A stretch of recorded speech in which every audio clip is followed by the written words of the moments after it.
You've done it 100 times. You're not even at the game. You're at work, or lying in bed, or at dinner with people you love, and your hand reaches for your phone almost on its own, just to check the score. You refresh. Nothing has changed. You lock the phone, and 40 seconds later, you do it again. You are not weak, and you are not addicted in the way you think you are. Something much older is happening here. A piece of ancient survival machinery buried deep in your brain has been switched on, and the score is feeding it perfectly. Deep inside your head, there is a chemical called dopamine, and almost everyone misunderstands what it does. Most people think dopamine is the chemical of pleasure, the little hit you get when something good finally happens. But that isn't quite right. Dopamine is not really about the reward itself. It is about the anticipation of a reward. It is the chemical of something good might be about to happen. It evolved to do one simple job, which was to make you chase, to push a hungry animal across open ground toward a possible meal, to search the next bush for berries, to follow a trail that might, just might, lead to water.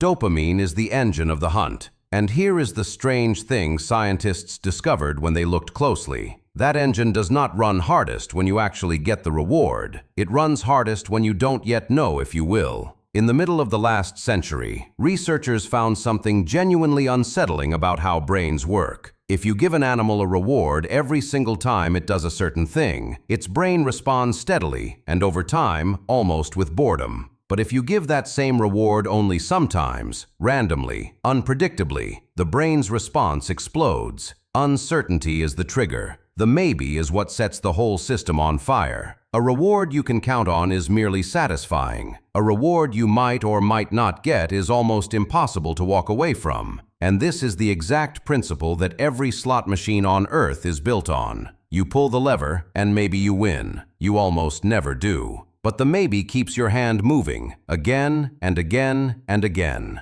It is the most addictive design humans have ever created, and it works for one reason. It hijacks a system that evolved over millions of years purely to keep you alive. Now think about what a football match actually is. Strip it down. It is 90 minutes of pure, unbearable uncertainty. At any single second, the entire thing can change. A goal can come from nowhere. The team you love can win it all in the final minute, or lose everything deep in injury time. There is no game on this planet more perfectly engineered to torture and feed your dopamine system, because there is no game where the maybe lasts so long and matters so much. And when you check the score, you are not really looking for a number. You are pulling the lever. You are asking the machine one question: did something happen? And every single time the answer might be yes, your brain rewards you, not with happiness, but with the craving to check one more time. This is why you refresh a page you refreshed 30 seconds ago. Logically, you know that nothing could possibly have changed. But the ancient part of your brain does not deal in logic. It deals in maybe. And as long as that match is still being played, the maybe never goes away. The uncertainty never closes, so the loop never closes either.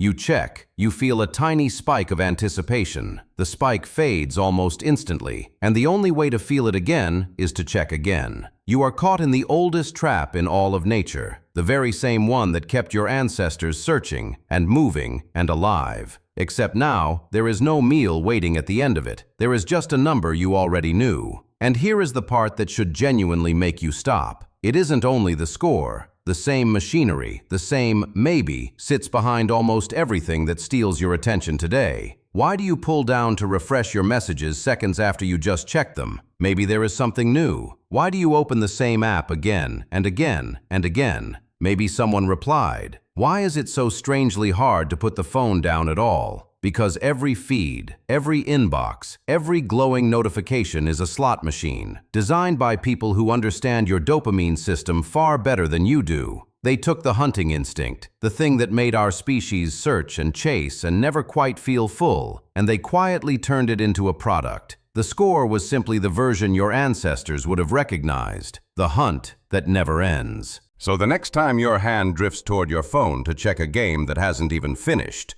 try to notice it. You are not being lazy or obsessive or pathetic. You are a hunter, sitting in a world with no prey, running a program that is hundreds of thousands of years old and was never meant to be switched on this often. The instinct that once filled your stomach now just slowly empties your attention. And the strange, almost funny truth is this. The very moment the match ends, the moment the maybe finally closes and the result becomes fixed and certain, the spell simply breaks. You stop checking. Because the uncertainty is gone, and without the maybe, the score is just a fact.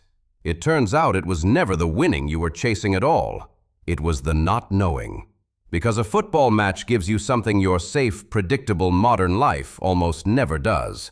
90 minutes where you genuinely do not know what happens next. Maybe that is the real reason we love it so much. Maybe underneath all the obsession and the refreshing and the helpless little glances at the screen, we are not chasing a result at all. We are chasing the feeling of standing right on the edge of the unknown, the way every single one of our ancestors stood there every single day of their lives. The score is just the closest thing we have left.